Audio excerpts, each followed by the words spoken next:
What if history isn't just about what happened, but about learning how to see how things connect? Not isolated events, but movement. Welcome to Nerdjacker's Vault. Today, we're stepping into Book 1 of the Histories by Polybius. It doesn't begin with action. It begins with a question. Why does history matter? And the answer is simple, but not easy. Not because it gives rules, but because it shows what happens. It lets you see how things rise, how they collapse, without having to live through it yourself.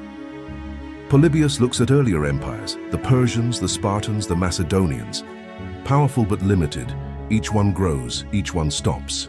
Then Rome appears, and something feels different. Within a single lifetime, it spreads across the known world. Not slowly, but decisively. So the question becomes clear. How did that happen? Not just that it happened, but how? What structure allowed it? Before this, events were scattered. Things happened in Greece, in Asia, in Italy. They didn't belong to one story. Now they do. Wars in one place affect another. Decisions travel. Everything begins to connect. And that changes how history is seen. You can't study fragments. Polybius compares it to looking at different body parts and thinking you understand the whole. You don't. You need to see how everything moves together. So he steps back. Before dominance, there is struggle. Rome is attacked by the Gauls. It rebuilds, then expands. War after war, not instantly powerful, but gradually shaped. By the time they face Pyrrhus, they are formed by conflict. And when they move into Sicily, it doesn't feel accidental.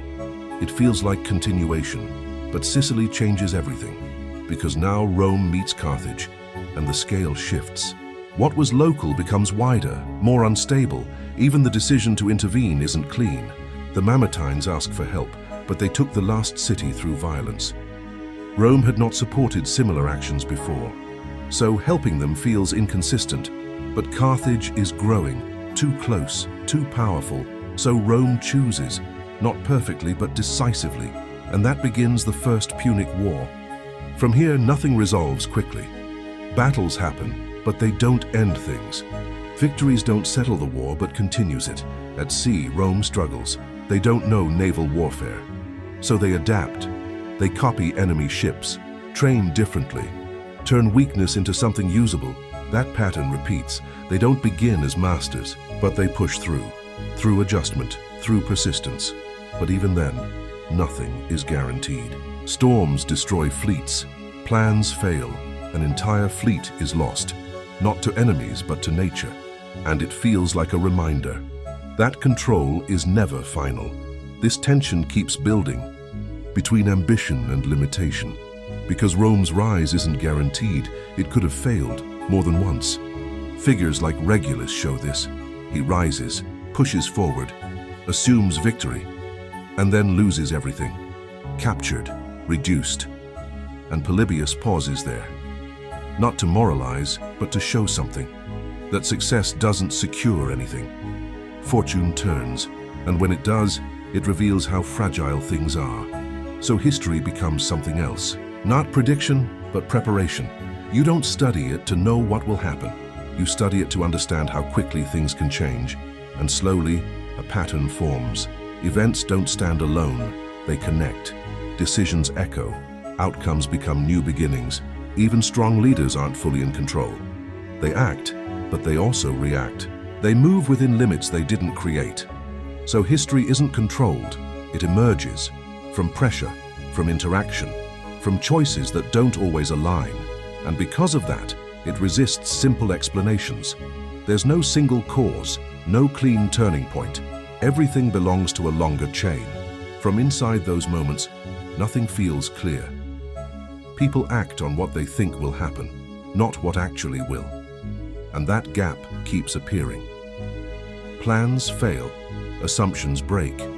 Everything has to be reconsidered. But that instability is the point, because it reflects how things actually unfold. So the text doesn't resolve everything. It stays with the tension, lets contradictions remain, success and failure, strength and vulnerability, control and uncertainty, and the focus shifts. From events to patterns, from outcomes to movement. You stop just watching what happens. You start noticing how it happens, how one thing leads into another. And maybe that's the real invitation, not just to read history, but to watch it take shape, to see how meaning forms between events, not inside them, because nothing here truly ends. It continues, transforms, moves forward, and by the end, it doesn't feel complete. It feels open, like something still unfolding. Not a finished story, but a way of seeing one. That's all for today. Please subscribe for more contents like this. For the full audiobook, please check the link in the description.